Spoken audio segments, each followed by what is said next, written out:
याहिया खान ने 1 जुलाई 1970 को सूबे बनाए, क्योंकि उस वक्त आइन नहीं था, मार्शल लगा हुआ था। तो मार्शल में लीगल फ्रेमवर्क ऑर्डर काम करता है, आइन काम नहीं करता, कॉन्स्टिट्यूशन काम नहीं करता। तो याहिया खान साहब जो थे वो जब सूबा बना रहे थे कराची को, तो उन्होंने एक पब्लिक डिमांड थी उस वक्त 1969 में तहरीक चल चुकी थी सूबे की, महमूद उस्मानी साहब की और दीगर लोगों की। तो उन्होंने बुलाया महाजिर अकाबरीन को और उनसे कहा कि मैं कराची को सूबा बनाना चाहता हूँ मैं। तो उन लोगों ने क्या करा, एग्री करा और उसके बाद कहा कि हम मशवरा करके आते हैं। मशवरा करने के बाद डिस्कशन हुई, सब कुछ हुई और 2 या 3 अकाबरीन गए याहिया खान साहब के पास कि नहीं जी, हमें सूबा नहीं चाहिए, हमें सूबा नहीं चाहिए, हम सिंधी भाइयों के साथ रहना चाहते हैं और हम इस पर डिवाइड होना नहीं चाहते। क्या हुआ जी, आपके सूबा बनने का काम ख़त्म हो गया।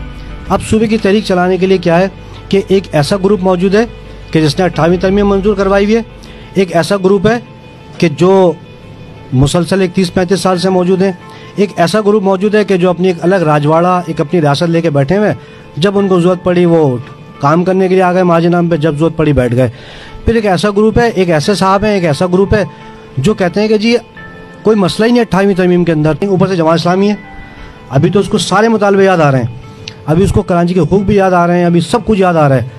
बाद में कहेंगे भाई हमारे तो मरकज़ी कमान जो है मजलिस शुरा ने तो मना कर दिया, और मजलिस शुरा का बयान आ जाएगा नहीं ये तो मुनाफरत है, ये तो तासुब है।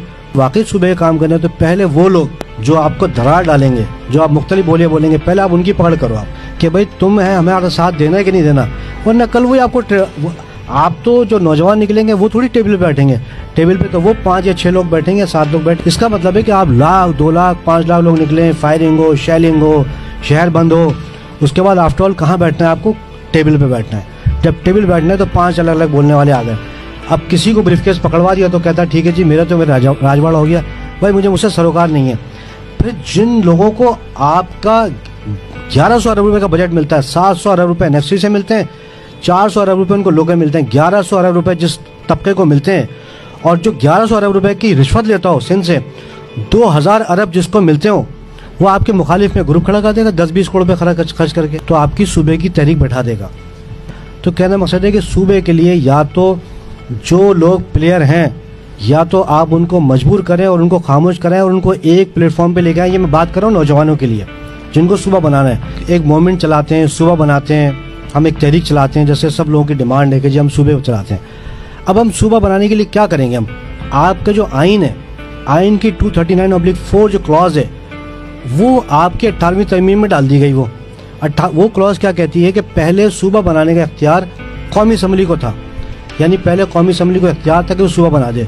उससे पहले जो इख्तियार था सूबा बनाने का वो सिर्फ सदर पाकिस्तान था, LFO लीगल फ्रेमवर्क ऑर्डर जो था, जिससे अब पहले सदर पाकिस्तान ने सूबे बनाए 4, उसके बाद 1973 के अंदर उसी LFO को, यानी जो याहिया खान साहब ने पास किया था, उसको मेंटेन रखा गया और वो सूबे एक्सेप्ट कर लिए गए कि जो याहिया खान साहब ने बनाए थे। 18वीं तरमीम के अंदर सूबा बनाने का इख्तियार कौमी असम्बली को था, जो ख़त्म हो गया, और 18वीं तरमीम जब पास हुई इसमें यह कहा गया कि किसी भी सूबे के अंदर जब कोई सूबा बनाया जाएगा तो वो असम्बली 2/3 मेजॉरिटी से कानून पास करेगी, तो वो सूबा रिकमेंड होगा और वो जो समरी है वो जाएगी प्राइम मिनिस्टर को, वो पेश करेंगे कौमी असम्बली में, कौमी असम्बली भेजेगी सेनेट में और सदर पाकिस्तान उसकी तौसीक कर देंगे। अभी कानून ये है। सबसे पहली चीज़ ये है कि ये 239/4 पास किसने कराया, किसके होते हुए हो गया, यानी कैसे हो गया।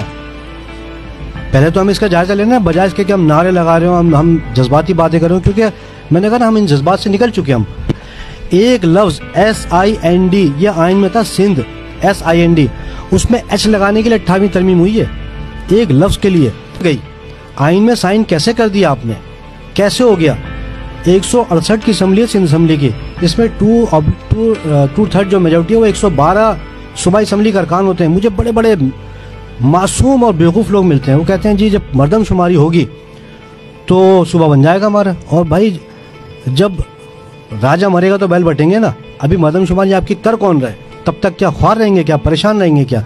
और जब मर्दमशुमारी होकर जब जब सीटें बढ़ेंगी तो प्रोपोर्शनेटली आपकी, जब सीटें बढ़ेंगी तो प्रोपोर्शनेटली आप पे फिर बर्डन आ जाएगा। अगर 168 की असम्बली है और 180 होती है तो आपको फिर टूट हट चाहिए। तो यानी आइन की इतनी अहमियत है। हमारा इतना ऐसा मिजाज हो गया है कि हम अपने बर्बाद हो गए और अभी तक हमें यही नहीं पता कि हम क्यों हुए। फजल ज़मीन की तरफ से एक हमारा सजेशन है, वो ये है कि जितने भी लोग आप हैं वो सोशल मीडिया पे अपने आप को एक दूसरे को कोऑर्डिनेट करें।